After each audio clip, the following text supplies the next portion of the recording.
பிள்ளைகளா, பைபிளில் ரொம்ப அழகான ஒரு வசனம், கடவுளால் இயலாதது ஒன்றுமில்லை. when you really feel weak sometime, கடவுளை விட்டுட்டு எதையும் செய்யாத, கடவுள் இல்லாம வாழ முடிவெடுக்காத. கடவுளால் இயலாதது எதுவும் இல்லை அப்படின்னா கடவுளோடு சேர்ந்து நின்றால் உன்னாலும் எல்லாம் இயலும்.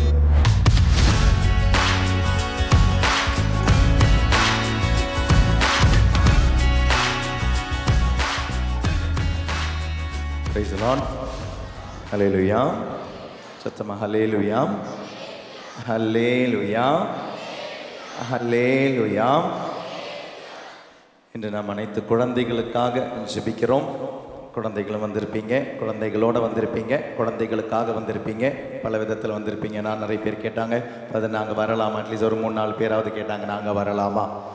நம்ம குழந்தைகளுக்காக ஜெபிக்கிறோம், அவ்வளோதான். நம்ம மெசேஜ் போட்டிருந்தோம் குழந்தைகளுக்காக. அதனால் உங்களுடைய குழந்தைகள் வளர்ந்துட்டாங்க அப்படின்றனால ஜெபிக்கக்கூடாது அப்படின்னு இல்லை.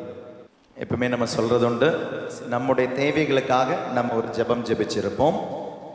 அந்த தேவைகள் நிறைவேறிய பின் அந்த ஜெபத்தை நிறுத்தக்கூடாது. நீங்கள் அடுத்த ஸ்டேஜுக்கு போகும்பொழுது இந்த ஸ்டேஜ் ஜெபம் உங்களுடைய அடுத்த ஜெபமாக மாறணும். திருமணம் ஆகாதவர்கள் உங்களுடைய திருமணத்திற்காக ஜெபிச்சிருந்திருப்பீங்க. உங்களுக்கு திருமணம் ஆகியிருக்கும். திருமணம் ஆன பிறகு திருமணம் ஆகாதவர்களுக்காக ஜெபிக்கிறதை நிறுத்தக்கூடாது. So that is one more prayer for you. அதுக்கு பிறகு நீங்கள் எதுக்கு ஜெபிச்சிருப்பீங்க? குழந்தைக்காக ஜெபிச்சிருப்பீங்க. குழந்தைக்காக ஜெபிக்கும் பொழுது அடுத்த ஜெபம் உங்களுக்கு குழந்தை கிடச்சிருக்கும். குழந்தை கிடச்ச உடனே குழந்தை இல்லாதவங்களுக்காக ஜெபிக்கிற ஜெபத்தை நிறுத்திடக்கூடாது. அப்போ 2வது ஒரு ஜெபமும் உங்களுக்கு ஆட் ஆகுது.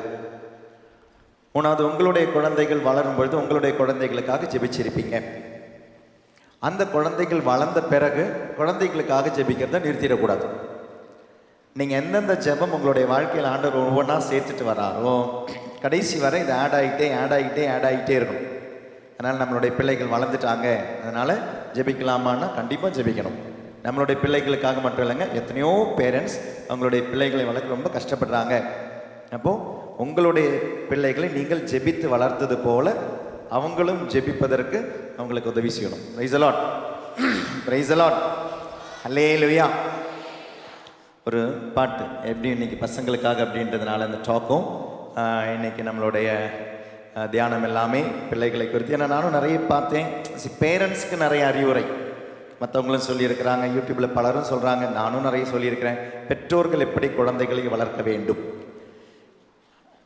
அது வளர்த்து கிழிஞ்சு போச்சு. இன்னைக்கு எவ்வளோ சொல்லி உங்களால் முடியல ஃபாதர், வளர்க்க முடியல ஃபாதர்.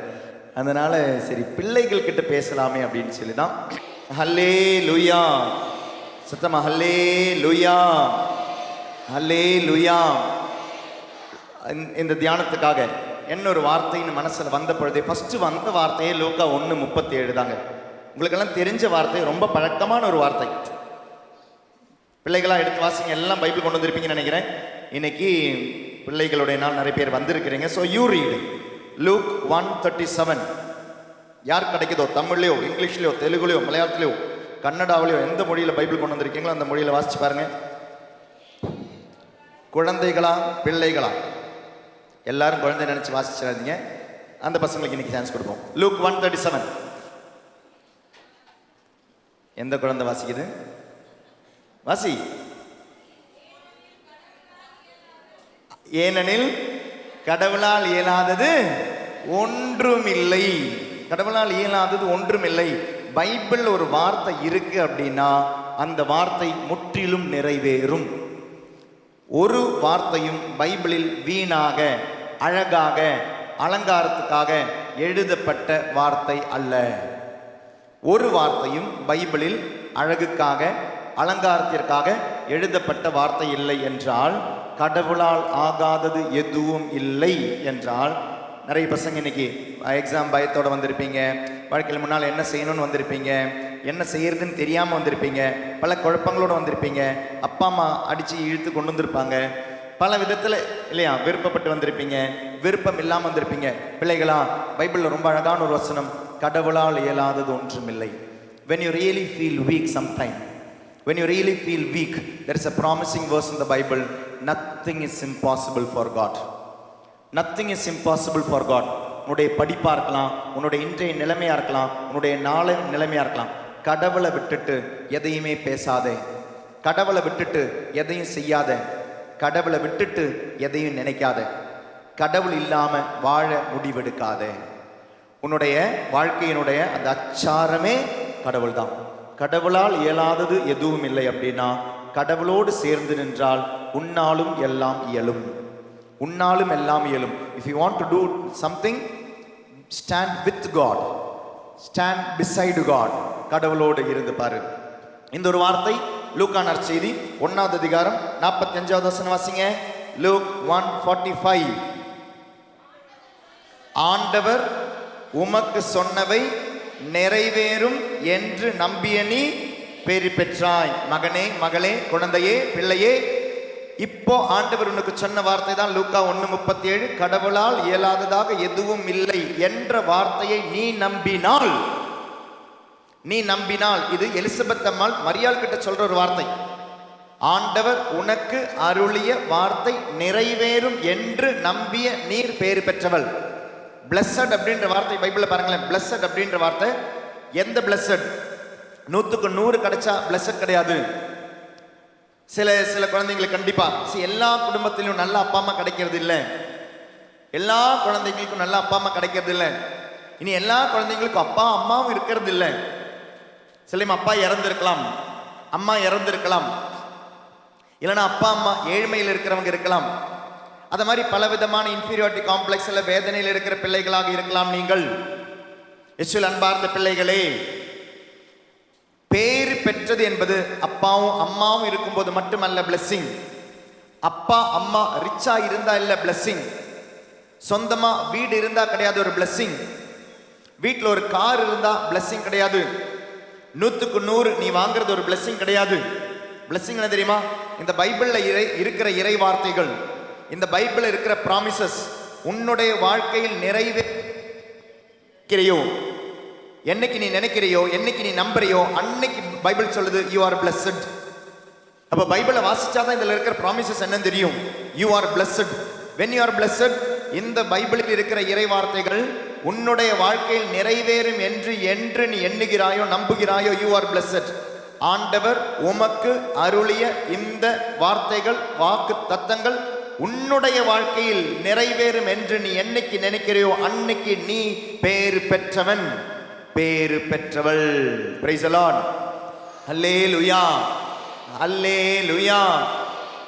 அப்ப இந்த பேறுகள் உனக்கு கிடைக்கணும் அப்படின்னா உனக்கு தடையாக நிற்பது என்ன? 3 வயசு வரை இருக்கிறவங்க இருக்கலாம், 4, 5, 6 வயசு குழந்தைங்க இருக்கலாம், நீங்க 7, 8, 9, 10, 11, 12 வயசு இருக்கிற பசங்க இருக்கலாம், இதுக்குள்ள 12லிருந்து 18 வயசு வரை இருக்கிற பசங்க இருக்கலாம். நீங்க இதுக்குள்ள இயேசுவில் அன்பார்ந்த பிள்ளைகளே, உங்களுடைய வாழ்க்கையில இந்த வார்த்தைகள் தடையாக இருக்க காரணம் என்ன? அது என்ன? உங்களுடைய வாழ்க்கையில நிறைய இருள்கள் இருக்கலாம். இருள்கள், darkness in your life, darkness in your life.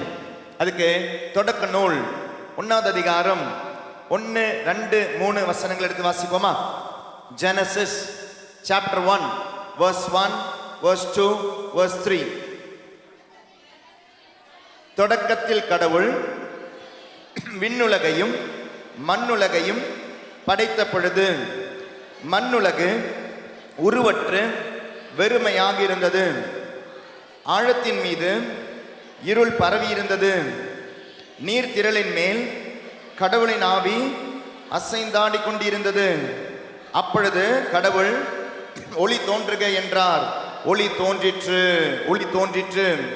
நம்ம முதல்ல சொன்ன வார்த்தை கடவுளால் இயலாதது எதுவும் இல்லை. லூக்கா 1:37. கடவுளால் இயலா, அப்படி ஒரு ப்ராமிஸ் நான் உங்களுக்கு கொடுத்தேன்.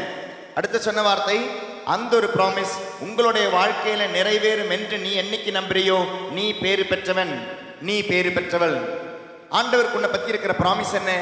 எரேமியா 29:11 நமக்கு ரொம்ப பழக்கமான ஒரு வசனம், ரொம்ப ரொம்ப ரொம்ப பழக்கமான ஒரு வசனம். ஜெரமியா 29:11. ஏனெனில் உங்களுக்காக நான் வகுத்திருக்கும் திட்டங்கள் எனக்கு தெரியும் என்றோ, அவை வளமான எதிர்காலத்தையும் அளிப்பதற்கான நல்வாழ்வின் திட்டங்களை அன்றி கேடு விளைவிப்பதற்கான திட்டங்கள் அல்ல என்கிறார் ஆண்டவர். நல்லா கவனிங்க. கடவுளால் இயலாதது ஒன்றுமில்லை. ஒரு ப்ராமிஸ். அதை நீ நம்பினா உன்னுடைய வாழ்க்கையில் ஆசீர்வாதம் கிடைக்கும். கடவுள் உனக்கு தந்த ப்ராமிஸ் என்ன? உன்னுடைய வாழ்க்கையில் ஆண்டவர் திட்டங்கள் வைத்துள்ளார். உன்னுடைய வாழ்க்கையில நல்வாழ்வின் திட்டங்களை வைத்துள்ளார். அந்த திட்டங்கள் என்னன்னு உனக்கு தெரியாது, எனக்கும் தெரியாது. எனக்கு இவ்வளோ வயசாயிடுச்சு. 10 வயசு உங்களுக்கே தெரியல, 15 வயசு உங்களுக்கும் தெரியல, 40 வயசு எனக்கும் தெரியல. Praise the Lord. Hallelujah, hallelujah, hallelujah. ஏன்னா என்னுடைய வாழ்க்கையில திட்டங்கள் எல்லாம் நினைக்கும் பொழுது உண்மையாவே ஆண்டவர் என்னுடைய வாழ்க்கையில திட்டங்கள் இது எனக்கு தெரியாது. நான் இங்கே நிற்க வேண்டிய ஒரு ஆளான, இப்படி பிரசங்க வைக்க வேண்டிய ஆள் தெரியல. வாழ்க்கை எப்படி கொண்டு போகுதோ அப்படி கொண்டு போயிட்டு இருக்கிறோம். வாழ்க்கை எப்படி கொண்டு போகுதோ அப்படி கொண்டு போயிட்டு இருக்குது. ஆண்டவர் எங்கே கொண்டு போறாரோ அங்கே கொண்டு போறேன். I am not ambitious. எனக்கு இதெல்லாம் வேணும், இப்படியெல்லாம் வேணும் தெரியாது. நீங்க இன்னைக்கு சில கவலைகள் உங்களுக்கு இருக்கலாம். நீங்க ஸ்கூல்ல படிக்கும் பொழுது, காலேஜில் படிக்கும் பொழுது உங்களுக்கு சில கவலைகள் இருக்கலாம். ஏன்னா உலகம் உங்களை பத்தி சொல்ற சில வார்த்தைகள் இருக்கலாம். என்னடா இந்த பையன் பேசவே மாட்டேங்கிறானே, அமைதியாவே இருக்கிறானே, என்னடா இந்த ஒன்று பொண்ணு இந்த எல்லாருக்கிட்டையும் பழக மாட்டேங்குது. நீங்க வீட்டுக்கு போகும் பொழுது வீட்டில் இருக்கிறவங்க உங்களை பத்தி கமெண்ட் சொல்றவங்க இருக்கலாம்.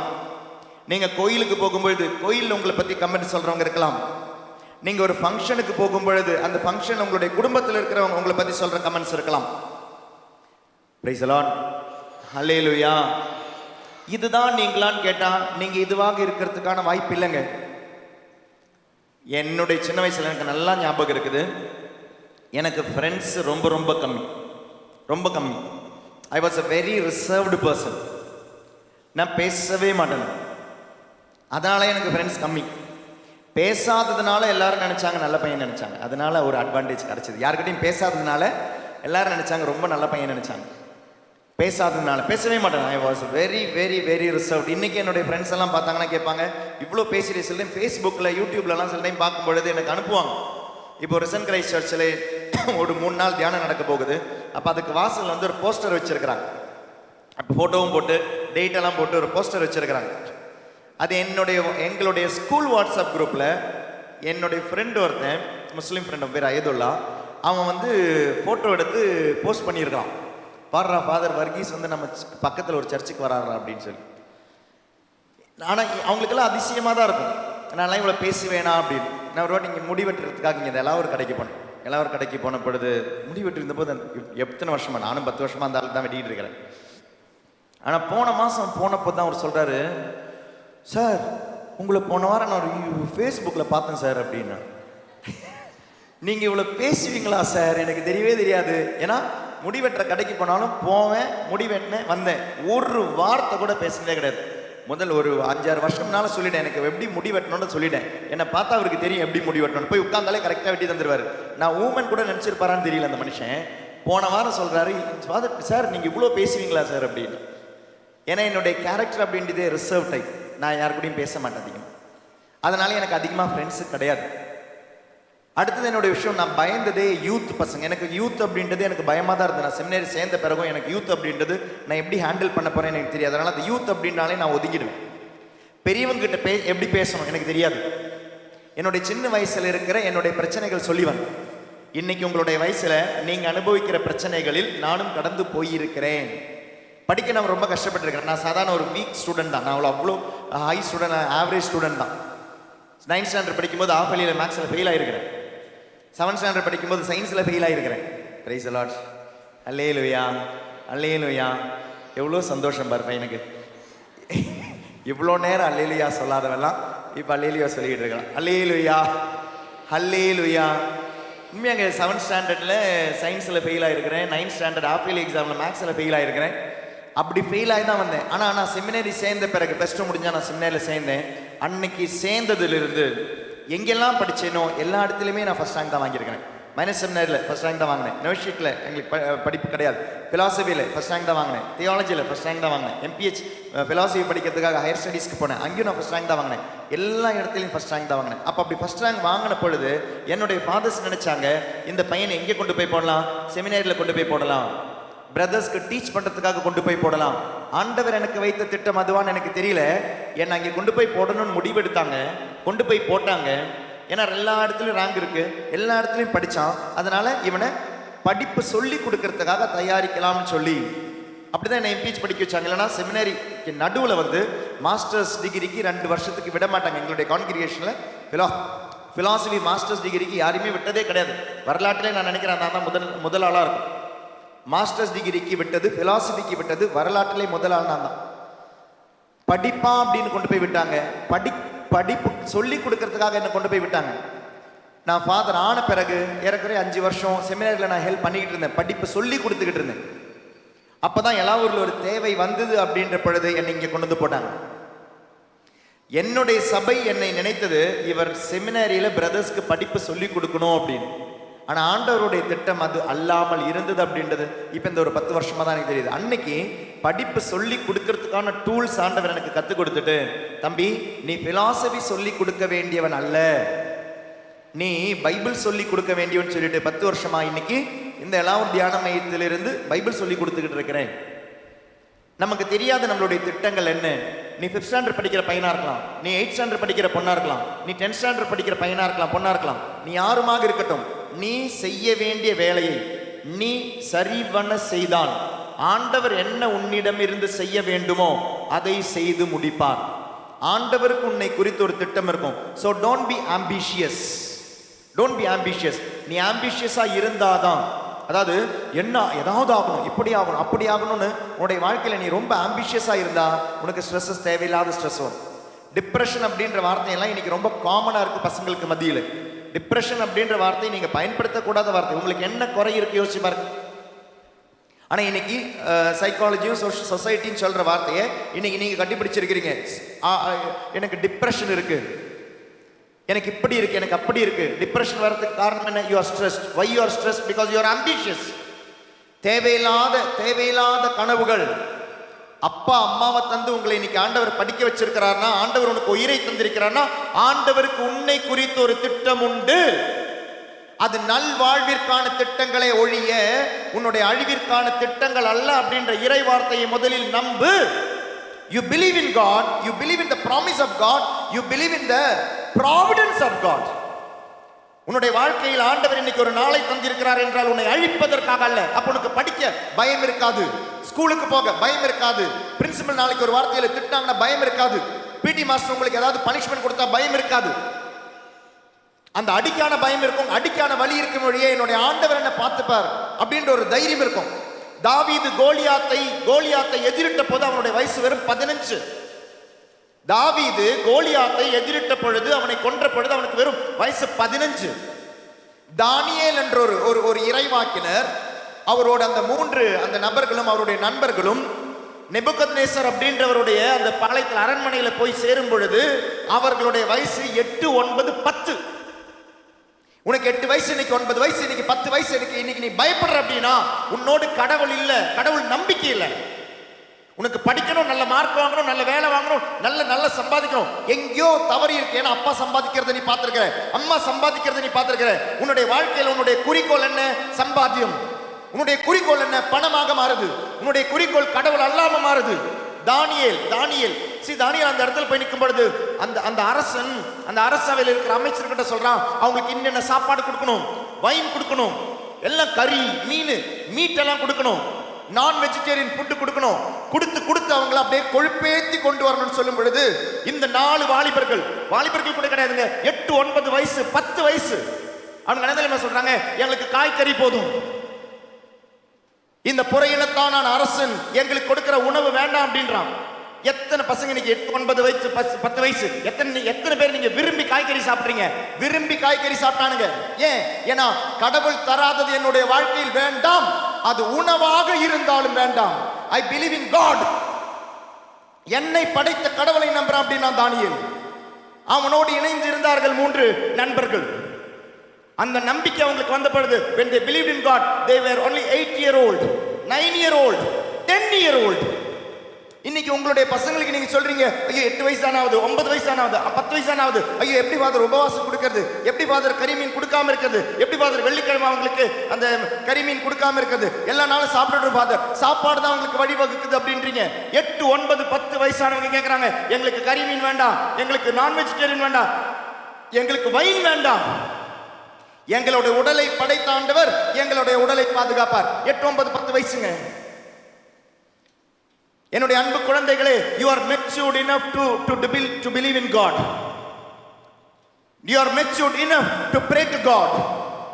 கடவுளை நம்ப, கடவுள்கிட்ட ஜெபிக்க உங்களுக்கு இந்த பக்குவம் எல்லாம் போதும். இனி என்ன பக்குவம் வேணும்? உங்களுடைய ஆழமான நம்பிக்கை கொஞ்சம் யோசிச்சு பாருங்க. 8 வயசு, 9 வயசு, 10 வயசு, you are matured enough. அதனால தான் அந்த வயசுல தான் உங்களுக்கு ஃபர்ஸ்ட் ஹோலி கம்யூனியன் கொடுக்குறாங்க. புது நன்மை கொடுக்கப்பட்டால் நீங்கள் திருச்சபையிலே பக்குவமான பிள்ளைகள். Praise the Lord. Hallelujah. Hallelujah. ஆனால் ஆண்டவருக்கு உன்னை குறித்து ஒரு திட்டம் உண்டு. அந்த திட்டம் உன்னுடைய அழிவிற்கான திட்டம் அல்ல. கடவுளை முதலில் நம்பு, ஆழமாக நம்பு. இன்னைக்கு கடவுள் இருக்கிறாரா? கடவுளுடைய தேவை நிறைய பிள்ளைகளுக்கு இல்லை. ஏன் தெரியுமா? Because you are provided with everything by your parents. அப்பா கடன் வாங்கியாவது ஏதாவது உனக்கு என்ன வேணுமோ அதை நிறைவேற்றிடுறாரு. கடன் வாங்கியாவது அம்மா உனக்கு என்னெல்லாம் செய்யணுமோ செஞ்சுட்டாங்க. So you don't find a need of God. ஏன்னா அப்பா எல்லாமே தந்துடுறாரு, அம்மா எல்லாமே தந்துடுறாங்க. அப்ப எப்படிங்க உனக்கு கடவுள் அப்படின்ற ஒரு நீடு வரும்? அப்பா ஏழ்மையில் இருந்தா, ஏழ்மையில் இருக்கிற குடும்பம் பொண்ணா உட்கார்ந்து ஜெபிக்கும். அம்மாவுக்கு ஏதாவது நோய் இருந்தா, உடம்பு சரியில்லைனா அப்படின்னா ஒன்னா உட்கார்ந்து ஜெபிக்கும். இன்னைக்கு அப்பாவும் அம்மாவும் எல்லாமே தந்துடுறாங்கன்னா ரியலி கொஞ்சம் ரிஃப்ளெக்ஷன்ல யோசிச்சு பாருங்க. Do you really feel a need of God? Do you really feel a need of God? கடவுள் வேணும்ன்ற தேவை என்னைக்காவது உனக்கு வந்திருக்கா? ஒரே ஒரு இடத்துல தான் வருது. அப்பா அம்மா ஹெல்ப் பண்ண முடியாத ஒரே ஒரு இடம் எக்ஸாம் தான். அது கூட இல்லைன்னா நீ ப்ரேயரே பண்ணிருக்க மாட்டேங்க. ஸ்கூலு ஒண்ணு இல்லைன்னா, எக்ஸாம்னு ஒண்ணு இல்லைன்னா யோசிச்சு பாரு, நீ ஜெபிச்சிருப்பியா? ட்ரெஸ் அப்பா அம்மா வாங்கி கொடுத்துறாங்க, சாப்பாடு அப்பா அம்மா போட்டுறாங்க, தங்குற இடம் அப்பா அம்மா கொடுத்துறாங்க, ஸ்கூலு அப்பா அம்மா அனுப்பி வச்சிடறாங்க, பெஸ்ட் ஸ்கூல் அனுப்பி வச்சிடறாங்க, கடன் வாங்கியாவது இதெல்லாம் நடத்திடுறாங்க. உன்னால நடத்த முடியாத ஒரே ஒரு விஷயம் எக்ஸாம். அங்க மட்டும்தான் பாரு நீ பயப்படுற, அங்க மட்டும்தான் பாரு நீ ஜெபிக்கிற. யோசிச்சு பாரு. 8, 9, 10, 11, 12, 13, 14, 15 வயசான பிள்ளைகளே யோசிச்சு பாருங்க. உங்க அப்பா அம்மாவுக்காக நீங்க என்ன ஆழமா ஜெபிக்கிறீங்க? எக்ஸாமுக்காக இவ்வளவு ஜெபிக்கிறியே, என்னைக்காவது இது தர அப்பா அம்மாவுக்காக ஜெபிச்சிருக்கிறியா? என்னைக்காவது இதை உனக்கு எல்லாமே தர அப்பா அம்மாவை அன்பு செஞ்சிருக்கிறியா? அப்போ கடவுள் கூட உனக்கு என்னவா மாறிட்டாருன்னா பிசினஸா மாறி இருக்கிறாரு. கடவுள் கூட இன்னைக்கு உனக்கு பிசினஸா மாறிட்டாரு. அப்ப நல்லா படிக்கிற பையன், நல்லா படிக்கிற பொண்ணுக்கு கடவுள் கூட வேண்டாம். எக்ஸாம் ஒண்ணு இல்லைனா, படிப்புன்னு ஒண்ணு இல்லைனா உண்மையாவே யோசிச்சு பாரு, கடவுளை நீ நம்புவியா? அப்ப உன்னுடைய கடவுள் நம்பிக்கை அப்படின்றது மகனே, மகளே, பிள்ளையே எங்க மட்டும் நிக்குது? எக்ஸாம்ல மட்டும் நிக்குது, மார்க்ல மட்டும் நின்று போச்சு. இந்த பழக்கம் உனக்கு எங்க வருது? அடுத்த ஸ்டெப்ல வருது. நல்ல மார்க் வாங்கிட்டீங்க, நல்ல அடுத்த ஸ்டெப்புக்கு போயிட்டீங்க, உங்களுக்கு நல்ல காலேஜ் அட்மிஷனுக்கு மட்டும் கடவுள்கிட்ட ஜெபிக்கிறீங்க. அப்ப கடவுள் இன்று ஒரு தேவையாக மட்டும் போய்விட்டார். கடவுள் இன்று வெறும் ஒரு தேவையாக மட்டும் போய்விட்டார். தேவையில்லை என்றால் கடவுளே தேவையில்லை. கடவுள் வெறும் ஒரு தேவைக்காக மாறிவிட்டார். என்னுடைய வாழ்க்கையில் தேவைகளே இல்லை என்றால் கடவுளே தேவையில்லை என்ற நிலைமைக்கு நான் இன்னைக்கு போயிட்டேன். அதனால தான் நல்ல பணம் இருக்கிறவங்களுக்கு சில டைம் கடவுளே தேவையில்லை நினைச்சிடறாங்க. நல்ல ஆரோக்கியம் இருக்கிறவங்களுக்கு கடவுளே தேவையில்லை நினைச்சிடறாங்க. நல்ல உறவுகள் இருக்கிறவங்களுக்கு கடவுளே தேவையில்லை நினைச்சிடறாங்க. ஏன் கடவுள்? அதனால முதல் படி மறக்காத. நீ எந்த வயசுல இருந்தாலும், 5 வயசா இருக்கலாம், 10 வயசா இருக்கலாம், 15 வயசா இருக்கலாம், 20 வயசா இருக்கலாம், எந்த வயதாக இருந்தாலும் கடவுளால் ஆகாதது ஒன்றுமில்லை என்ற முதல் படி believe in God and he has many promises in the Bible, through the Bible for your life. இந்த வார்த்தைகள் உன்னுடைய வாழ்க்கையிலே நிறைவேறும் என்று நீ நம்பும் பொழுது நீ பேறு பெற்றவன். ஆண்டவருக்கு உன்னை குறித்து ஒரு திட்டம் உண்டு. ஆண்டவரை விட்டு விலகாமல் இருந்தால் அந்த திட்டங்கள் உன்னுடைய வாழ்க்கையிலே நிறைவேறும். இனி அந்த 11வது வசனத்தில் நம்ம சாதாரணமாக நிறுத்திடுவோங்க.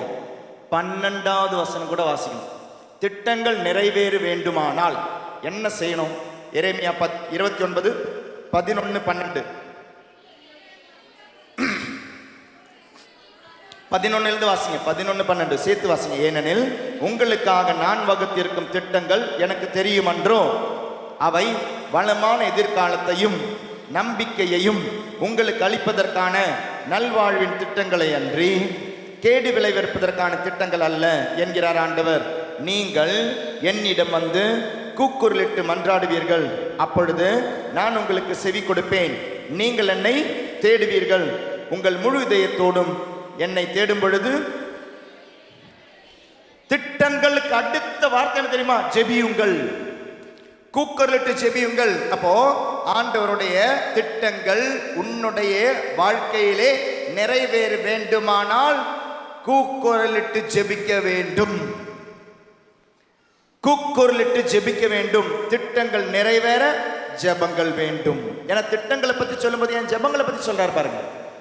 If those promises to be fulfilled in your life, you need to pray. ஜெபம் ஜெபம் ஜெபம் செய், தினம் தினம் ஜெபம் செய். ஜெபம் ஜெபம் ஜெபம் செய், தினம் தினம் ஜெபம் செய். கைகளை கூப்பி கண்களை மூடி முழங்காலில் நின்று, கைகளை கூப்பி கண்களை மூடி முழங்காலில் நின்று. ஜெபம் ஜெபம் ஜெபம் தரும் ஜெயம் ஜெயம், உனக்கு வரும் ஜெயம் ஜெயம். ஜெபம் ஜெபம் ஜெபம் ஜெபம் ஜெபம் ஜெபம் ஜெயம் ஜெயம். ஜெபித்தால் உனக்கு வரும் ஜெயம் ஜெயம். பிரைஸ் தி லார்ட், ஹல்லேலூயா. ஜெபித்தால் உன்னுடைய வாழ்க்கையிலே ஜெயம் வரும், ஆண்டவருடைய திட்டம் நிறைவேறும். இல்லைனா ஏன் நடக்கிறோம் ஏன் போகிறோம் நமக்கு தெரியவே தெரியாது. Price the Lord. அதனால ஆண்டவருடைய திட்டம் வர்கீசனுடைய வாழ்க்கையில இங்க நின்று ஜெபிக்கிறதா இங்க நின்று பிரசங்கம் வைக்கிறதா எனக்கு தெரியாது. ஆனா ஆண்டவர் என்னை எங்கெல்லாம் கொண்டு போய் போட்டாரோ அந்த இடத்துல உண்மையா முழுமையா இருக்கணும்னு மட்டும் நான் விரும்பினேன். அதை மட்டும் தான் செஞ்சுக்கிட்டு இருக்கிறேன். ஆண்டவர் என்னை எங்கே கொண்டு போய் போட்டாரோ. ஏன்னா நான் ஃபாதரான 2 வருஷம் உதவி பங்கு தந்தையா இருந்தேன். I was a pastor. அதுக்கப்புறம் 3 வருஷம் பிலாசபி டீச்சராக இருந்தேன். I was a teacher. இப்போ 10 வருஷமா ஐ எம் அ ப்ரீச்சர்.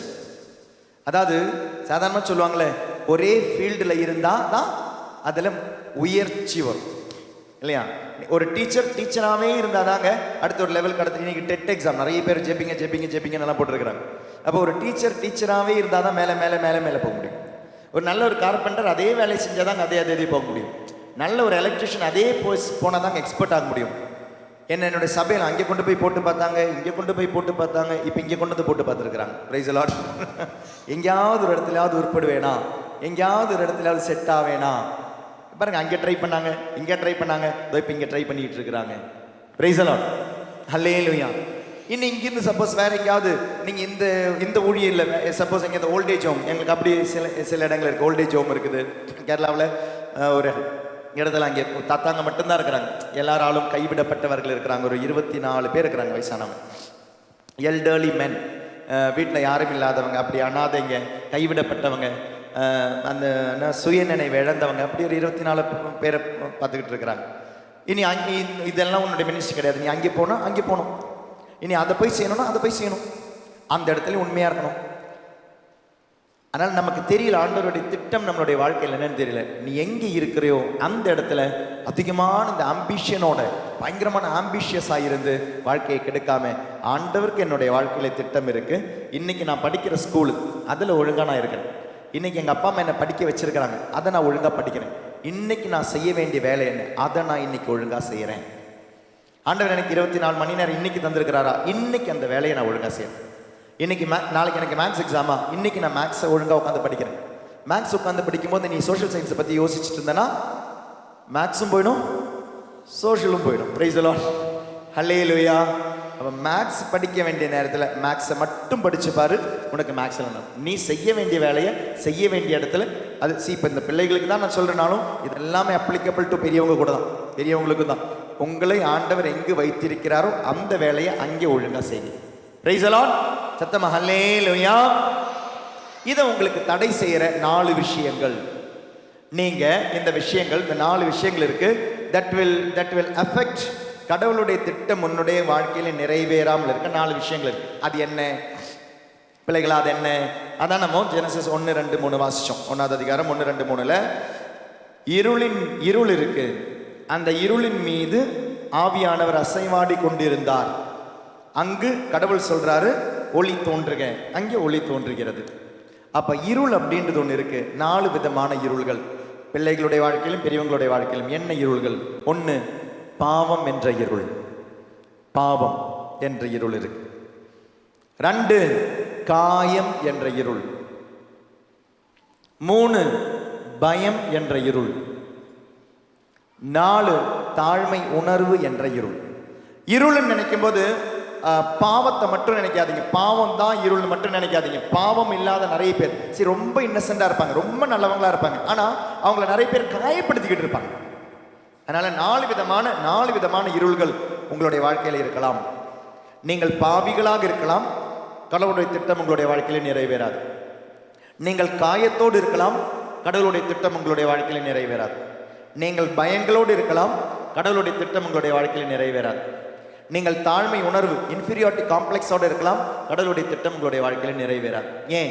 இந்த 4மே எதை தகர்க்குது அப்படின்னா, ஆண்டவர் சொன்ன வார்த்தைகள் உன்னுடைய வாழ்க்கையில் நிறைவேறும் என்று உன்னால நம்பறதுக்கு முடியாது. தடை போடும். எது? பாவம் தடை போடும். Price the Lord. சத்தமா ஹல்லேலூயா, ஹல்லேலூயா. உங்களுக்கு கேக்குதா? கிளியரா கேக்குதா? நல்லா கேக்குதா? எனக்கு ஒரு சந்தேகம். ஹல்லேலூயா, ஹல்லேலூயா, ஹல்லேலூயா. கொஞ்சம் வால்யூம் வச்சுட்டாங்களே, கொஞ்சம் வால்யூம். Price the Lord. பாவம் 4 விஷயங்கள் என்ன? தடைப்படுற விஷயங்கள் என்ன? பாவம், காயம், பயம், தாழ்மை உணர்வு. பாவங்கள் நீங்க மற்றவங்களுக்கு செய்யறது, காயங்கள் மற்றவங்க உங்களுக்கு கொடுக்கிறது, பயங்கள் இதிலிருந்து வர்றது. 4 இன்ஃபீரியாரிட்டி காம்ப்ளெக்ஸ் உங்களுடைய வாழ்க்கையில் இருக்கிற சில விஷயங்கள். பாவங்கள் இருந்தால் கடவுளுடைய திட்டத்தை உங்களால் புரிந்து கொள்ள முடியாது, உங்களால் நிறைவேற்ற முடியாது. யோசிச்சு பாருங்க, உங்களுடைய வாழ்க்கையில நீங்க செய்யற பாவங்கள், ஸ்கூல் பாயா, ஒரு ஸ்கூல் கேர்ளா, ஒரு ஸ்டூடெண்டா உங்களுடைய ஸ்கூல்ல செய்யற பாவங்கள், அந்த வயசுல நீ வீட்டில் செய்யற பாவங்கள், இந்த வயசுல உன்னுடைய கோயில நீ செய்யற பாவங்கள், இந்த வயசுல உன்னுடைய குடும்பத்தில் நீ செய்யற பாவங்கள். 10 கட்டளைகள் இருக்கு. இந்த 10 கட்டளைகளை ஒரு கட்டளையே ஆண்டவர் அதுக்காக மாற்றி வச்சிருக்கிறார். தாய் தந்தையை மதித்து நட, 4வது கட்டளை அது. ஆண்டவர் வெறும் 10 கட்டளை தான் கொடுத்தாரு. அந்த 10 கட்டளைகளில் ஒரு கட்டளை தாய் தந்தை உறவிற்கு மாற்றி வச்சாரு. தாய் தந்தையை மதித்து நட. பைபிள்ல பசங்க சொல்லுங்க, ஸ்கூல் பசங்க, கேட்டகிசம் பசங்க சொல்லுங்க, பைபிள்ல கட்டளைகள் எந்த புத்தகத்தில் இருக்கு? விடுதலை பயணம். Very good. ஓகே. அதிகாரம்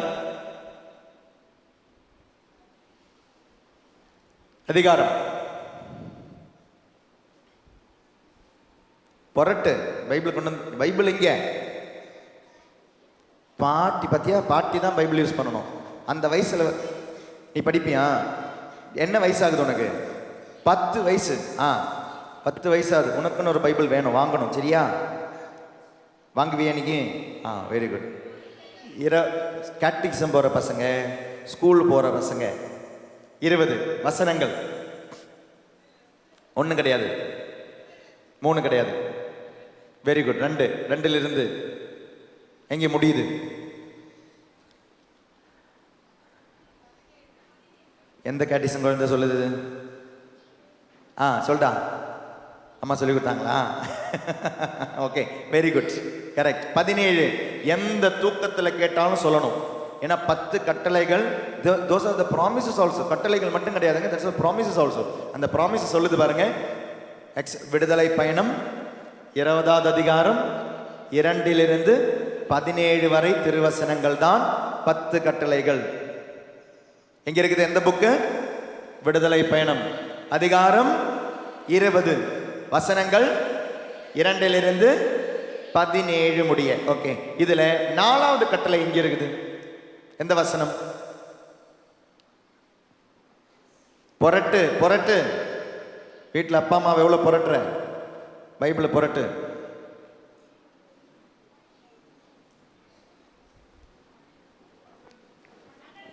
பன்னெண்டு. ஓகே, 12வது வசனம் வாசிடா. வாசிமா. குழந்தை கேட்டிசம் குழந்தை, கேட்டிகிசம் குழந்தைங்க வாசிங்க.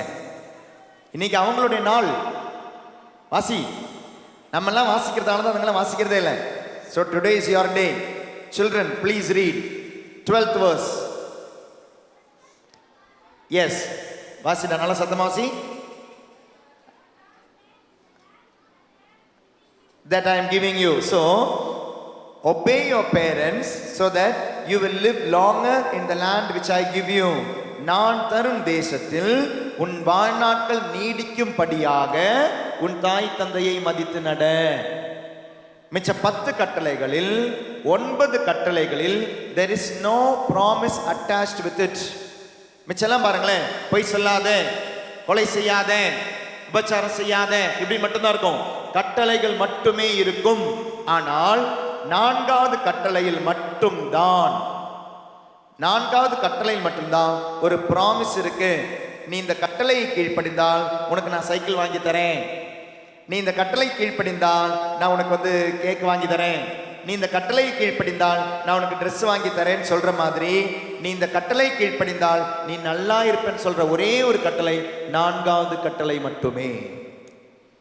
யோசிச்சு பாருங்க, உங்களுடைய அப்பா அம்மாவை என்ன அழகுல நீங்க கீழ்ப்படுகிறீங்க. Price the Lord. இன்னைக்கு இதனுடைய வேதனை எதுவுமே தெரியாது. உனக்கு 15 வயசு 20 வயசு 30 வயசு ஆகும் இல்லையா, அந்த ஆகும். அது ஆகும்போது தெரியும் இன்னைக்கு அப்பா அம்மாவை என்னெல்லாம் கொடுமை பண்ணியோ, அது கொடுமை பண்றதுக்குன்னு ஒரு தீ இல்லை ஒருத்தன் உன்னுடைய வாழ்க்கையில வருவான். இன்னைக்கு என்னெல்லாம் அப்பா அம்மாவை கொடுமை பண்ணியோ அதெல்லாம் உனக்குன்னு ஒரு பையன், உனக்குன்னு ஒரு பொண்ணுன்னு கற்றுக் கொடுக்குது எல்லாமே. இன்னைக்கு எதுவுமே தெரியாது. இன்னைக்கு ஈஸியா அப்பா அம்மா கிட்ட இருந்ததுனால தான் அடி வாங்கி வளர்றது ரொம்ப நல்லது. Price the Lord. கேட்டு பாருங்க, அதுக்கு முன்னால் இருந்த தலைமுறை கிட்டலாம் நாங்கள்லாம் எல்லாத்துலேயும் அடி வாங்கியிருக்கிறோம். நாங்கள் விளக்குமாறால் அடி வாங்கியிருக்கிறோம், பெல்ட்டில் அடி வாங்கியிருக்கிறோம், ஸ்கெயிலில் அடி வாங்கியிருக்கிறோம், அப்புறம் என்ன செருப்பால் அடி வாங்கியிருக்கிறோம். என்ன கையில் கிடைக்குதோ அதுதான். கரண்டி, ஃபாதர் மெயின் சாணத்தை விட்டுட்டீங்க ஃபாதர். தோசை கரண்டியால் அடி வாங்கியிருக்கிறோம். அம்மா கையில் என்ன இருக்கோ அதுதான் அடி, அப்பா கையில் என்ன இருக்கோ அது அடி. அதனால இன்னைக்கு இங்கே நிற்கிறோம்.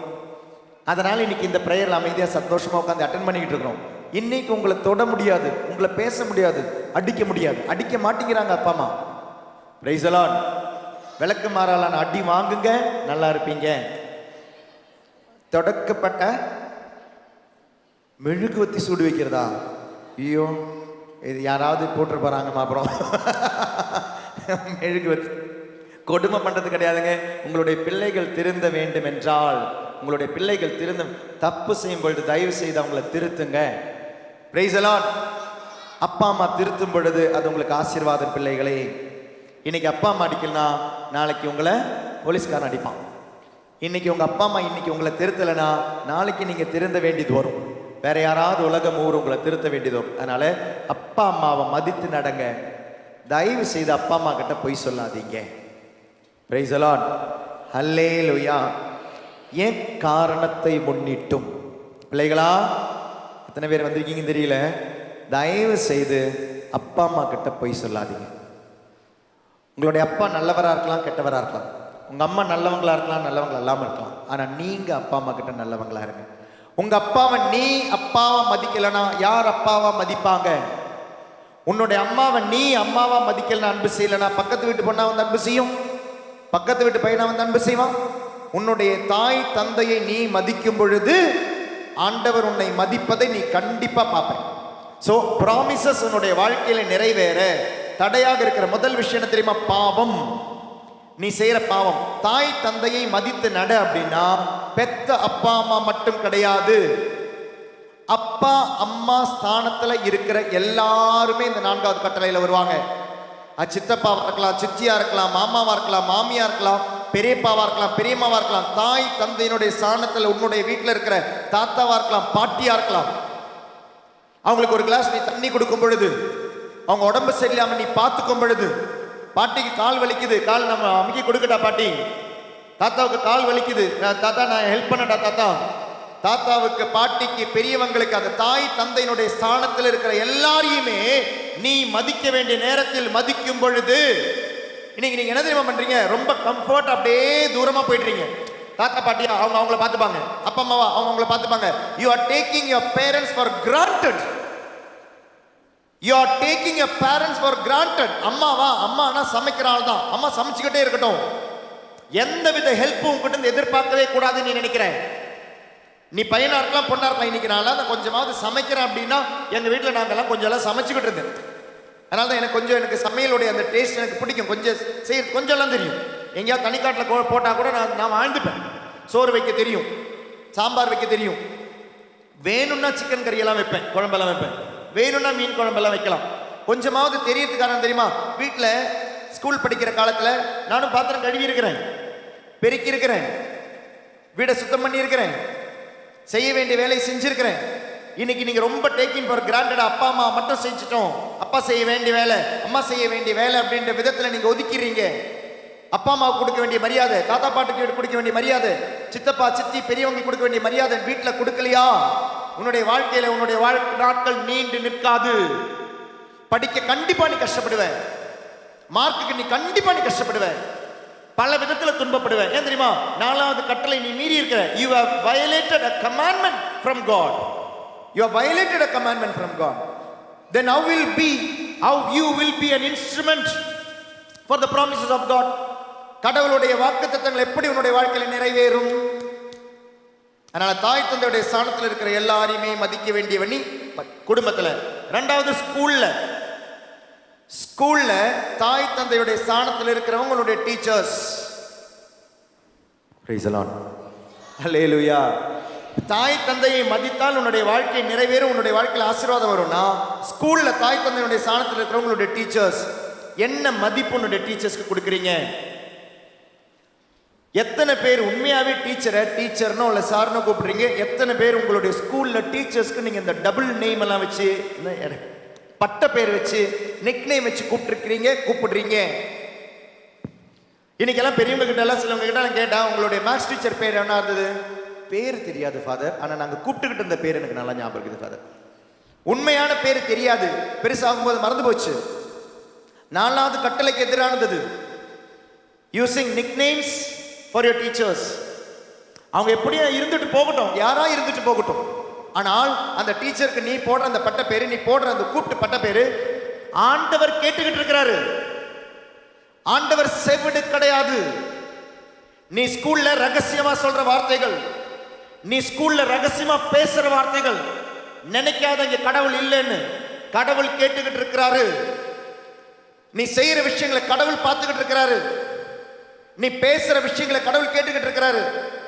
நீ யோசிக்கிற விஷயத்தை கடவுள் பார்த்துக்கிட்டு இருக்கிறாரு. திமிரோட வாழ்ந்து, அகங்காரத்தோட வாழ்ந்து, இல்லையா, தன்னிச்சையா வாழ்ந்து, சுயநலமா வாழ்ந்து உனக்கு எப்படி படிக்க முடியும்? நீ என்னதான் படிச்சாலும் வாழ்க்கையில் எப்படி முன்னேற போற? படிப்பு மட்டுமல்ல எல்லாம், படிப்போடு சேர்ந்து இந்த கட்டளைகள் உண்டு, ஒழுக்கம் உண்டு. அப்பா அம்மா ஸ்தானத்தில் இருக்கிற teachers. Price the Lord, hallelujah, ஹல்லேலூயா, சத்தமா ஹல்லேலூயா. திருச்சபையில அப்பா அம்மாவுடைய ஸ்தானத்தில் இருக்க குருக்களும் இல்ல கன்னியர்களும், உன்னுடைய கேட்டிசம் டீச்சர்ஸோ, அன்பிய தலைவர்களோ, அன்பிய பொறுப்பாளர்களோ, திருச்சபையில நீ மீட் பண்ற எல்லாருமே அவங்கள நீ எப்படி பார்க்குற, அவங்க கிட்ட எப்படி நடக்கிற? So you have 3 ways of life: family life, church life, society life. இதில் உன்னுடைய பாவங்கள் என்னன்னு யோசிச்சு பாருங்க. 2வது காயங்கள். மற்றவங்க உங்களை காயப்படுத்தும் பொழுது are you ready to forgive? நினைக்காதீங்க ஃபாதர் எனக்கு 8 வயசு தான், 9 வயசு தான், 10 வயசு தான், 15 வயசு தான் நினைக்காத. மரிய கொரத்தி அலெக்சாண்டரால் குத்தி கொல்லப்பட்ட பொழுது அந்த பொண்ணுக்கு வெறும் 12 வயசு. மன்னிக்க முடியாதுன்னு நினைக்காத. ஃபாதர் நான் ஒரு குழந்தை தான் நினைக்காத. 12 வயசுல மரிய கொரத்திய அலெக்சாண்டர் 14 தடவை ஸ்க்ரூ டிரைவர்ல குத்தி கொள்ளும் பொழுது மன்னிப்பதற்கு தயாராக இருந்த மரிய கொரத்தியோட வயசு வெறும் 12. ஸோ ஏஜ் ஆஃப் ஃபர்கிவ்னஸ் அப்படின்ற ஒரு ஏஜ் கிடையாது. If someone is destroying you, if someone is polluting you, if someone is spoiling you, உன்னுடைய வாழ்க்கையில யாரோ உன்னை பிரச்சனை பண்றாங்க, பிரச்சனை பண்ணும்பொழுது அவர்களை நீ மன்னித்து விட்டு கடந்து போகவில்லை என்றால், நல்லா கவனிங்க, மன்னித்து விட்டு நீ கடந்து போகவில்லை என்றால், உனக்கு 8 வயசு இருக்கலாம், 10 வயசு இருக்கலாம், 15 வயசு இருக்கலாம், மன்னித்து விட்டு நீ கடந்து போகவில்லை என்றால் 40 வயசிலும் you will be carrying this wounds, காயங்களை. உன்னை தப்பா தொட்டவங்க இருக்கலாம், எனக்கு தெரியல, உன்னை அபியூஸ் பண்ணவங்க இருக்கலாம், verbally அபியூஸ் பண்ணவங்க இருக்கலாம், பிசிக்கலி அபியூஸ் பண்ணவங்க இருக்கலாம், உன்னுடைய உடம்பை தப்பா தொட்டவங்க இருக்கலாம். மன்னித்து விட்டு நீ கடந்து போகவில்லை என்றால் you will be a slave for that wounds. 1 பேதுரு 2வது அதிகாரம் 24வது வசனம், நமக்கு தெரிந்த வசனம் தான். 1 பேதுரு 2வது அதிகாரம் 24வது வசனம்.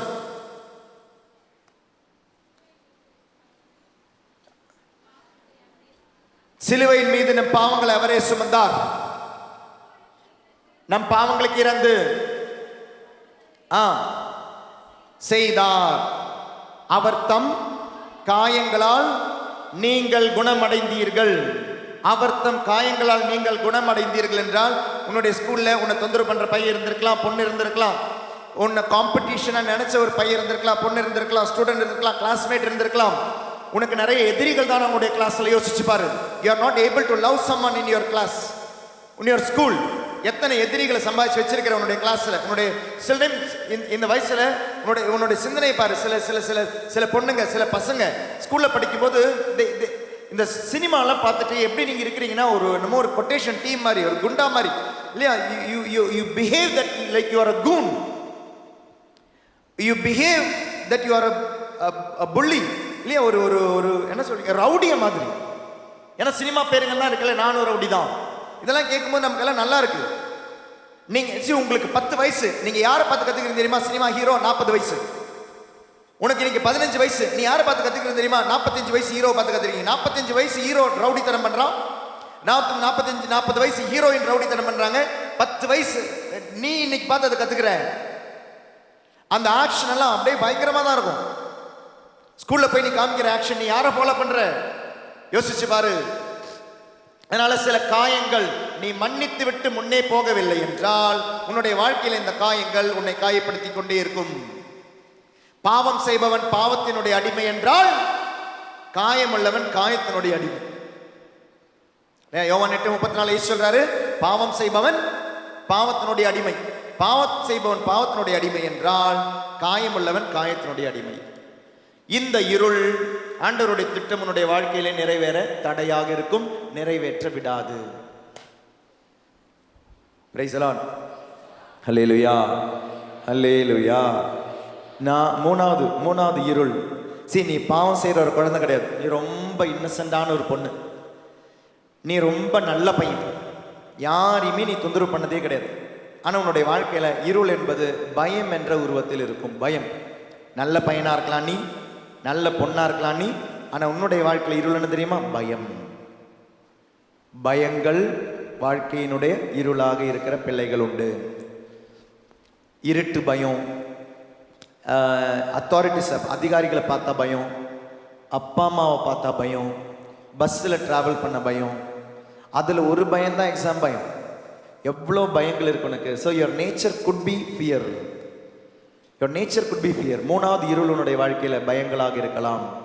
Praise the Lord. பயத்தினுடைய ஆப்போசிட் பைபிள்ல என்ன?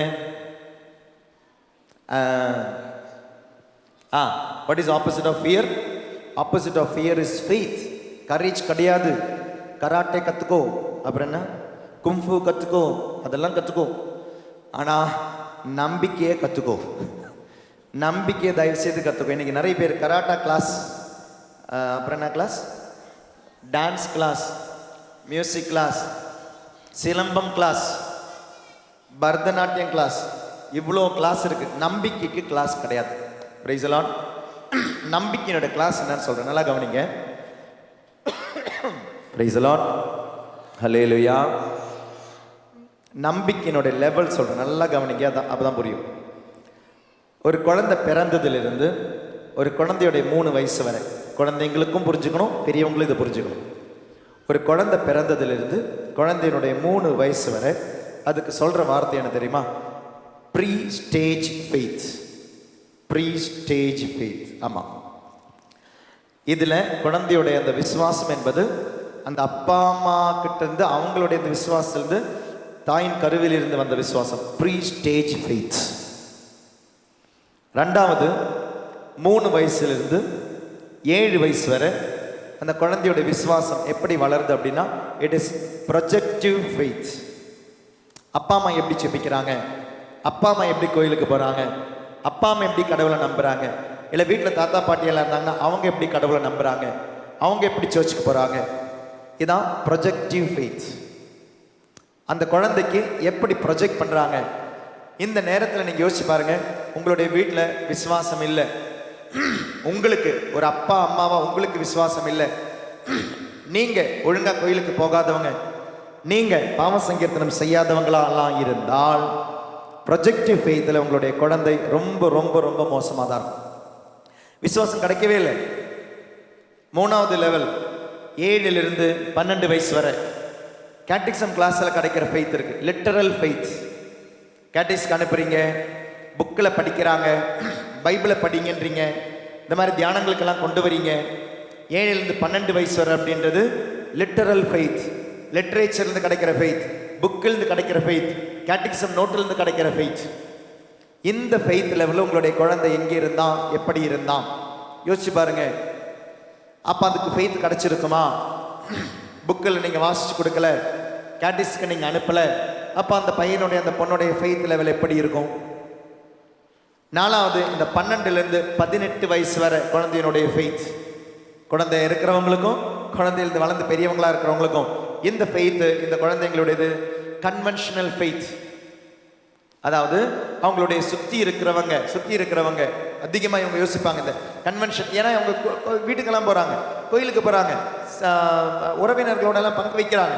அப்போ அங்கே தான் பார்க்கும்போது அங்கே ஒரு கலப்பு திருமணம் நடந்திருக்கு, இங்கே எப்படி கல்யாணம் பண்ணி வச்சிருக்காங்க, அவங்க கோயிலுக்கு போகிறது இல்லை, அவங்க வீட்டில் சண்டை போட்டுக்கிட்டு இருக்கிறாங்க. இதெல்லாம் பார்க்கும்போது விசுவாசத்தில் வளர இந்த குழந்தைக்கு 18 வயசு வரை சார்ஜே கிடைக்கல, கன்வென்ஷனல் ஃபெய்த்ல வீக்கு. 18லிருந்து 30 வயசு வரை அந்த குழந்தைக்கு கிடைக்கிறது, அந்த பையனுக்கும் அந்த பொண்ணுக்கும் கிடைக்கிறது ரிஃப்ளெக்டிவ் ஃபெய்த். அப்போ 18 வயசு வரை கிடைச்ச ஃபெய்த் இருக்கு, அப்பா கிட்ட இருந்து, அம்மா கிட்ட இருந்து, குடும்பத்துக்கிட்ட இருந்து, கேட்டிசம் டீச்சர் கிட்ட இருந்து, பங்குல இருந்து, கோயில் இருந்து, பங்கு மக்கள் கிட்ட இருந்து, கன்வென்ஷனாக கிடைச்ச ஃப்ரெண்ட்ஸு கிட்ட இருந்தெல்லாம் கிடைச்ச ஃபெய்த் இருக்கு. இந்த விசுவாசம் ஒழுங்காக கிடைக்கலனா இந்த ரிஃப்ளெக்ஷன் எப்படி நடக்கும்? ஏன் கடவுளை நான் நம்பணும், ஏன் நான் கோயிலுக்கு போகணும், ஏன் நான் ஜெபிக்கணும், அப்பா அம்மா ஜெபிக்கிறத நான் பார்த்தேன், அவங்களுக்கு தான் எதுவுமே கிடைக்கலையே, அம்மா தான் எப்பவும் கோயிலுக்கு போகிறத நான் பார்த்துருக்கேன், அவங்க ஜெபிச்சு எதுவுமே கிடைக்கலையே. அப்போ அவனுடைய ரிஃப்ளெக்ஷன் எப்படி இருக்கு? கடவுள் கிட்ட இருந்து விலகி போக வாய்ப்பு இருக்கு. இனி இந்த 40வது வயசுலேருந்து அவனுக்கு வர்றது கன்ஸ்ட்ரக்டிவ் ஃபெய்த். கல்யாணம்லாம் முடிஞ்சு 30லிருந்து 40 வயசு வரை கன்ஸ்ட்ரக்டிவ் ஃபெய்த். அவங்களாம் அவங்களுடைய விசுவாசத்தை கல்யாணம் முடிஞ்சு குழந்தைங்கள்லாம் வளரும் பொழுது அவங்களாம் ஆண்டவரை தெரிஞ்சுக்கிட்டா உண்டு. They are constructing there faith. 40 வயசுக்கு மேலே அப்படின்றது தான் தே ஆர் யூனிவர்சலைசிங் த ஃபெய்த். இந்த 40 வயசு வரை அவங்களுக்கு என்ன ஃபெய்த் கிடைச்சதோ அந்த ஃபெய்த்தில் அவங்க வாழ்கிறாங்க. ஒன்றும் இல்லை கடவுள் இல்லைன்னு வாழ்கிறாங்க, இல்லைனா கடவுள் இருக்கிறாருன்னு வாழ்கிறாங்க, இல்லைனா கடவுள் இருந்தா என்ன இல்லைனா என்னன்னு வாழ்கிறாங்க. இந்த 3 விஷயத்துக்கு தெய்சம் ஒரு எத்தெய்சம் ஒரு எக்னாஸ்டிசம். கடவுள் இருக்கிறான்னு வாழ்கிறாங்க, கடவுள் இல்லைன்னு வாழ்கிறாங்க, கடவுள் இருந்தா என்ன கடவுள் இல்லைனாலும் வாழ்கிறாங்க. இது ரொம்ப டேஞ்சர். கடவுள் இருக்கிறான்னு வாழ்கிறாங்க தெய்சம், கடவுள் இல்லைன்னு வாழ்கிறாங்க எத்தெய்சம். இருந்தா என்ன இல்லைனா எனக்கு என்ன அக்னாஸ்டிசம். எனக்கு அதில் ஈடுபாடே கிடையாது, இருந்தால் நல்லது இல்லைனாலும் நல்லது, எனக்கு பிரச்சனை இல்லை, அது அக்னாஸ்டிசம். 3வது பிரச்சனை நம்ம இது 2 மட்டும் தான் இருக்குன்னு நினைக்கிறோம். இது இது இது ஏறக்குறைய இந்த எத்தேசம் மாதிரி தான். இருந்தா என்ன இல்லைனா என்ன, இருந்தா நல்லது இல்லைனாலும் நல்லது. பிரைஸ் தி லார்ட், ஹல்லேலூயா. அப்படி ஒரு நிலைமைக்கு எங்கிருந்து போறாங்க பாருங்களேன். 0 வயசுலேருந்து வருது, உங்களுடைய வீட்டிலிருந்து வருது. நீங்கள் என்ன படிப்படியாக கொண்டு வரீங்களோ, இன்னைக்கு உங்களுடைய பொண்ணு 7 வயசு 8 வயசு 9 வயசு அது தடுமாறுது அப்படின்னா அதுக்கு காரணம் அதுக்கு 1 வயசுல கிடைக்கல. இன்னைக்கு 15 வயசு 20 வயசு 25 வயசு நம்மளுடைய பையன் இன்னைக்கு ஒரு தப்பு செய்கிறான், விசுவாசுக்கு எதிராக தப்பு செய்கிறான்னா வீட்டில் 10 வயசுல கிடைக்கல. கிடைக்காது எப்படிங்க? அவனுக்கு நீங்கள் கொடுக்கல, ஃபவுண்டேஷன் கொடுக்கல, எப்படியும் வளருவான். பிரைஸ் தி லார்ட், ஹல்லேலூயா. சத்தமா ஹல்லேலூயா. மகளே இப்போ இன்னைக்கு நீ ஸ்கூல்ல படிக்கும்போது யோசிக்கோ. நான் சொன்ன இந்த விஷயம் அப்பா அம்மா உனக்கு விசுவாசம் கொடுக்கலனாலும் உன்னுடைய விசுவாசத்துக்காக ஜெபிக்கிற ஒருத்தர் இருக்கிறார் பைபிள்ல. லூக்கா நற்செய்தி 22வது அதிகாரம் 32வது வசனம். லூக்கா 22:32. பாருங்களேன், பேதுரு கிட்ட சொல்றாரு, பேதுரு நீ நம்பிக்கையில் தளர வாய்ப்பு இருக்குடா. அதனால 31வது வசனம், 31. சீமோனே இதோ கோதுமையை போல் உங்களை புடைக்க சாத்தான் அனுமதி கேட்டிருக்கிறான். ஆனால் நான் உனது நம்பிக்கை நீங்காதிருக்க உனக்காக மன்றாடினேன். நீ மனம் திரும்பிய பின் உன் சகோதரர்களை உறுதிப்படுத்து என்றார். கவனிங்க. So Jesus is praying that you will not fall from your faith. உனக்காக ஜெபிக்கிற ஒரு ஆண்டவர் இருக்கிறாரு. நோய்கள் இருக்கிற குழந்தைகள் இருக்கலாம். இப்போ ரீசெண்டாக ஏதோ ஒரு சொன்னாங்க, அந்த குழந்தைக்கு 14 வயசு தான், ஆனால் மரணத்துக்குரிய ஒரு நோயில் அந்த பையன் கடந்து போயிட்டு இருக்கிறான். பிழைப்பானான்னு தெரியல. 14 வயசு. அந்த 14 வயசு குழந்தையினுடைய விசுவாசம் வளரணும் அப்படின்னா அவன் ஆண்டவர் குணப்படுத்துவார், இல்லை குணப்படுத்தினாலும் பரவாயில்ல அப்படின்ற ஒரு நிலைமையில் அவன் இருக்கணும்னா அவனுக்கு 3 வயசு 4 வயசு 5 வயசுல அந்த விசுவாசம் கொடுத்த பெற்றோர்கள் இருந்திருக்கணும். அப்படி ஒரு பெற்றோர் இல்லைன்னா இன்னைக்கு 14 வயசுல ஒரு நோய் வரும்பொழுது அந்த குழந்தை தள்ளாடும். 15 வயசுல ஸ்கூல்ல ஒரு பிரச்சனைன்னு வரும்பொழுது உன்னுடைய பொண்ணு உன்னுடைய பையன் தள்ளாடுவான். Price the Lord. Hallelujah, hallelujah. அதனால மகனே மகளே, விசுவாசத்தில் தளர்ந்து போகாத. உனக்கு 10 வயசு இருக்கலாம், 12 வயசு இருக்கலாம். டொமினிக் சாவியோக்கு வெறும் 12 வயசு, குழந்தை தெரேசாவுக்கு வெறும் 24 வயசு. குழந்தை தெரேசா அவளுடைய வாழ்க்கையில் ஒரு நாள் ஒரு நியூஸ் பேப்பர் வாசிப்பாங்களாம். வாசிக்கும் பொழுது she comes to know about ஒரு கிரிமினல். அவன் பேர் வந்து ஃப்ரான்சினி, பிரான்சிஸ்ன்னு வச்சுக்கோங்க. பிரான்சிஸ் அப்படின்ற ஒருத்தர் தூக்கு மரத்திற்கு போயிட்டு இருக்கிறார். அவரை சாகடிக்க போறாங்க, கேபிட்டல் பனிஷ்மெண்ட்.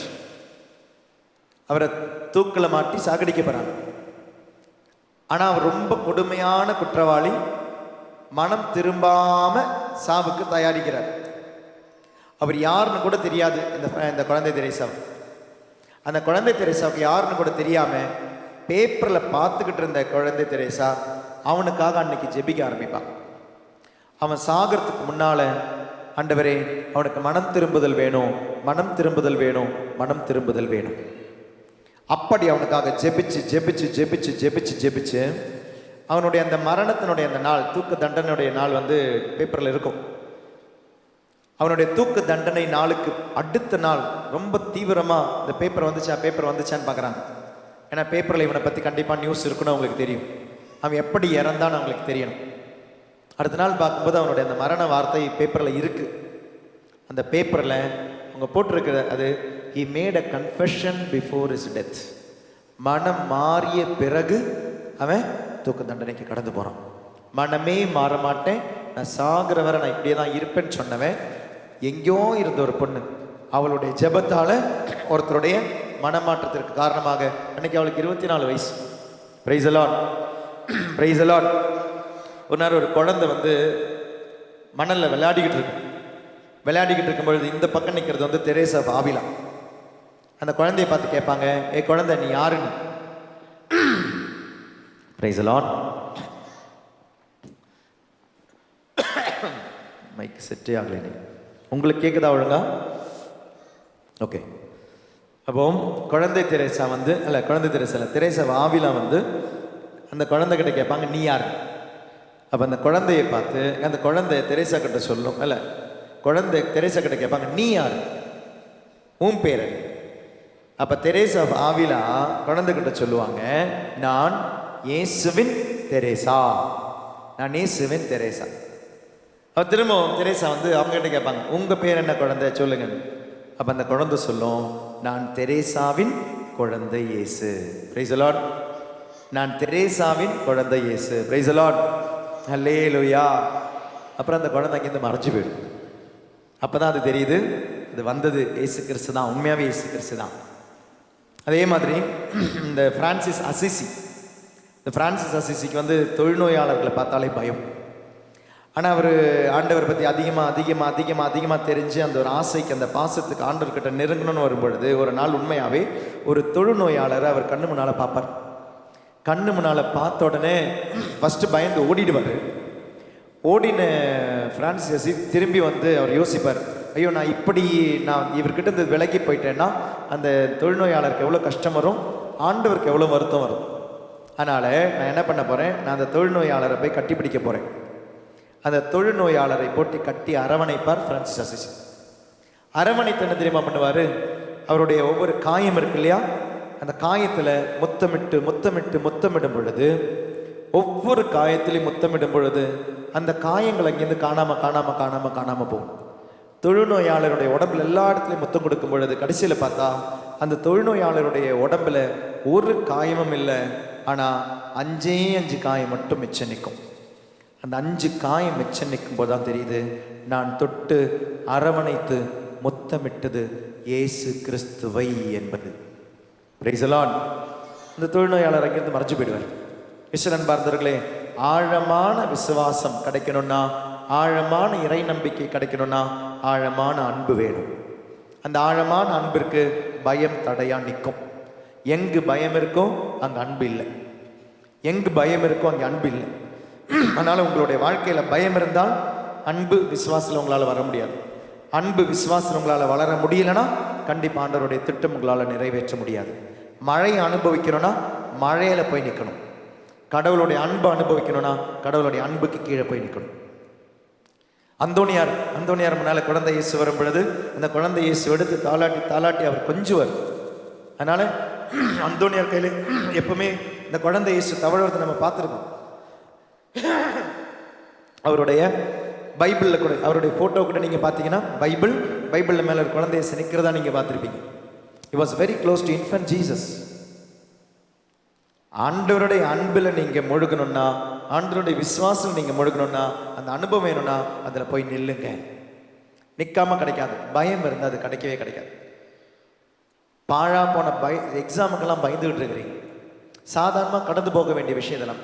சாதாரண பயம் வேணும். You should have a normal fear for your exam, not an extra normal fear for your exam. தேவையில்லை. அப்போ நீங்கள் யோசிச்சு பாருங்க, உங்களுடைய வாழ்க்கையில் நம்பிக்கையினுடைய அளவு என்ன. So the opposite of fear in Bible is faith, not courage. அதனால் நீங்கள் கராட்டா கற்றுக்கிறீங்களா கற்றுக்கோங்க, கும்ஃபு கற்றுக்கிறீங்களா கற்றுக்கோங்க, சிலம்பம் கற்றுக்கிறீங்களா கற்றுக்கோங்க. ஆனால் முதல்ல நம்பிக்கையை கற்றுக்கோங்க. நம்பிக்கை இல்லாமல் நீ என்னதான் நீ கராட்டாவை கற்றுக்கிட்டாலும், நீ கும்ஃபுவை கற்றுக்கிட்டாலும், நீ சிலம்பம் கற்றுக்கிட்டாலும், எதை நீ கற்றுக்கிட்டாலும் எதுவுமே பிரயோஜனம் கிடையாது. நம்பிக்கை இல்லை என்றால் இந்த அனைத்து martial arts they are waste. So opposite of fear is faith, not courage, not martial arts. Praise the Lord. Hallelujah. Hallelujah. Hallelujah. நாலாவது தடை என்ன? ஆண்டவருடைய திட்டம் உன்னுடைய வாழ்க்கையிலே நிறைவேறாமல் இருக்க நான்காவது தடை தாழ்மை உணர்வு, இன்ஃபீரியாரிட்டி காம்ப்ளெக்ஸ். உனக்கு 100க்கு 100 மார்க் வேணுமா? நல்லா முயற்சி செய், எடு, தப்பே கிடையாது. ஆனால் உன்னுடைய ஃப்ரெண்டு 100க்கு 100 எடுக்கிறான், உன்னுடைய கிளாஸில் ஒருத்தர் 100க்கு 100 எடுக்கிறான்னு சொல்லி நீ 100க்கு 100 ட்ரை பண்ணா அதில் பொறாமை இருக்கு, அதில் போட்டி இருக்கு. அது கடவுளுக்கு விருப்பம் இல்லை. Praise the Lord. Praise the Lord. பிசாசு விடாது, ஆனால் நானும் விட மாட்டேன். Praise the Lord. Praise the Lord. Hallelujah. Hallelujah. சத்தமா Hallelujah. Hallelujah.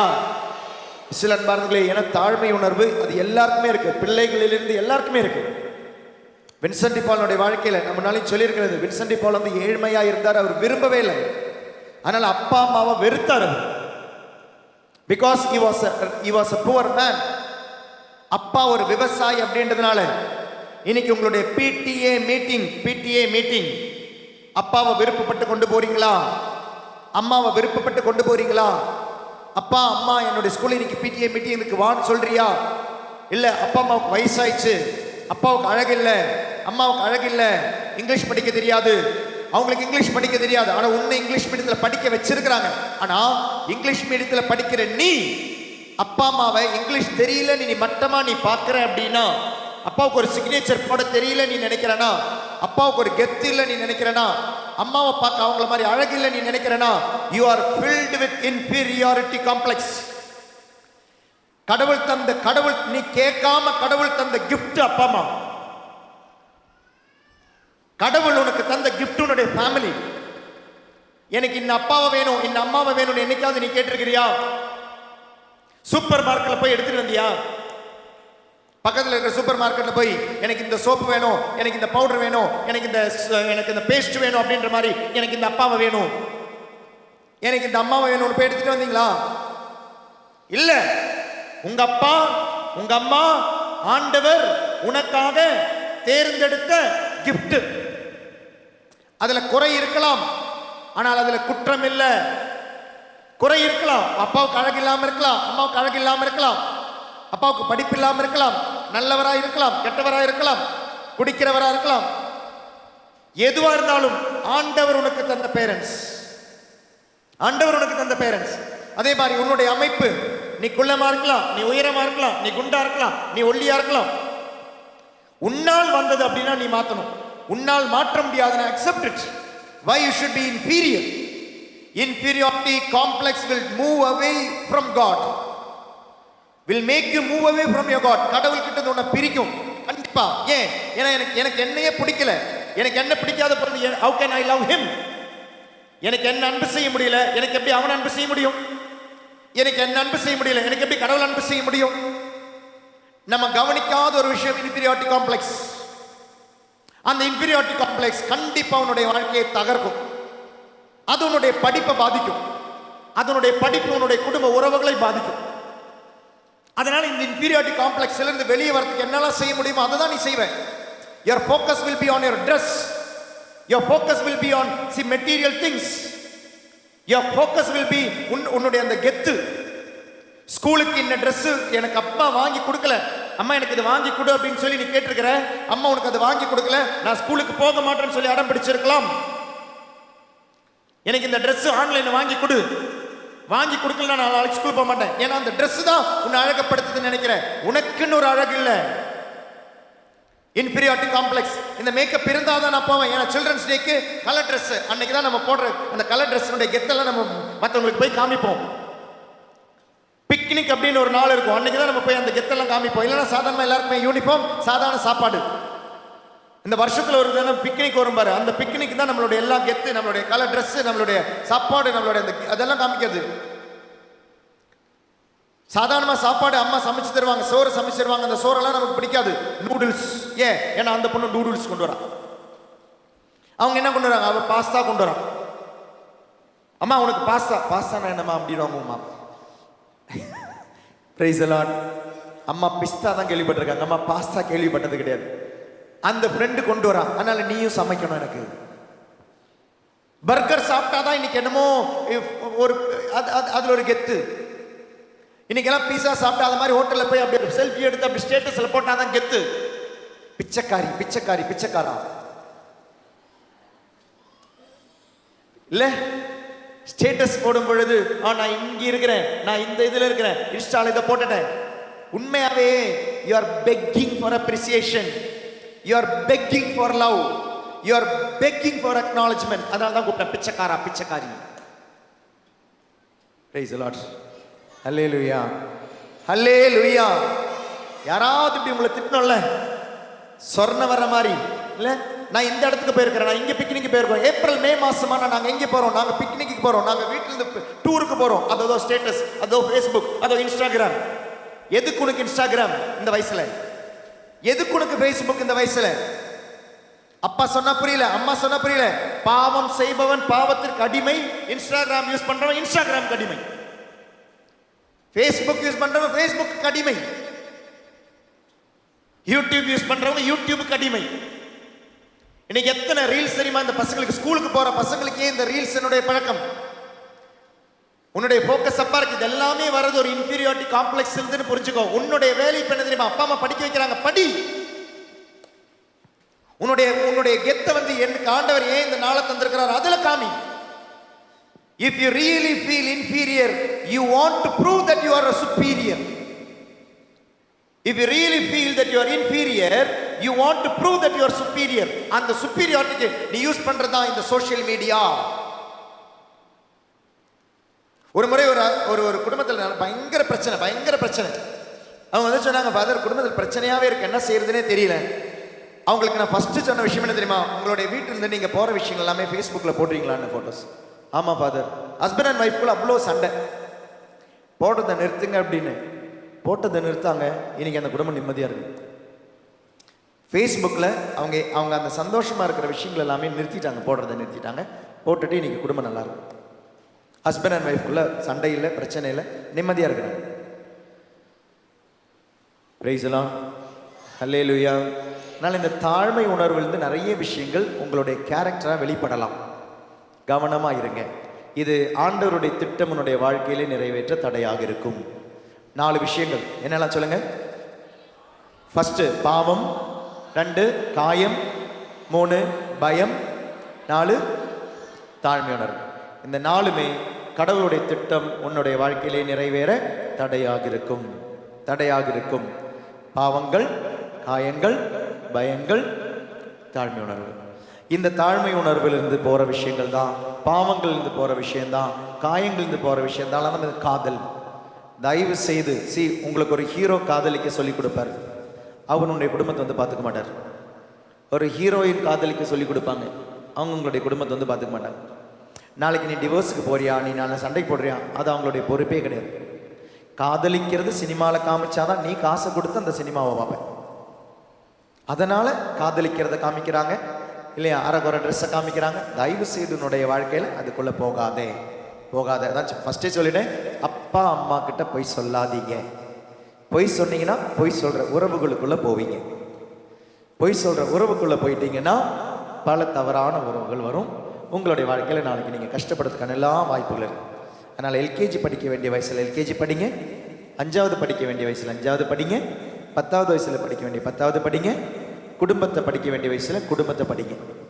என்னைக்கு நீங்கள் கல்யாணம் ஆனமோ அந்த வயசில் அப்பா அம்மா உங்களுக்கு கல்யாணம் பண்ணி வைப்பாங்க. அப்புறம் நீங்கள் ஒரு குடும்பத்திலிருந்து குடும்பத்தை படிங்க. தயவு செய்து காதலிச்சு வாழ்க்கையை கெடுத்துடாதீங்க. Price the Lord. ஏன்னா இதெல்லாம் 5வது வயசு 6வது 7வது வயசுலலாம் இன்னைக்கு தேவையில்லாம ஆரம்பிக்குது.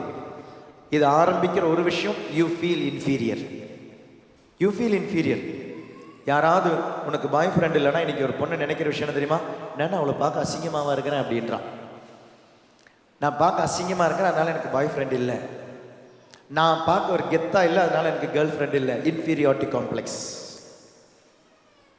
Price the Lord, hallelujah, hallelujah.